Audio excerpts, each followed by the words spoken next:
காட்டை ஆள்றது யாரா இருந்தாலும் அந்த காட்டோட நியதிய தெரிஞ்சிருக்கணும்.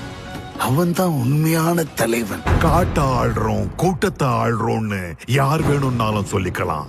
ஆனா இந்த காட்டுக்கு ஒரே தலைவன் நான் தான். டேய் டிமோன், நம்மளும் போய் இந்த காட்டை ஆளலாமா? போம்பா போம்பா, நம்ம காட்டை ஆள பிறந்தவங்க இல்ல, கவலை இல்லாம வாழ பிறந்தவங்க. இந்த காட்டு ஆள ஒரு கூட்டம் இருக்கு. அந்த கூட்டத்தை ஆள போறது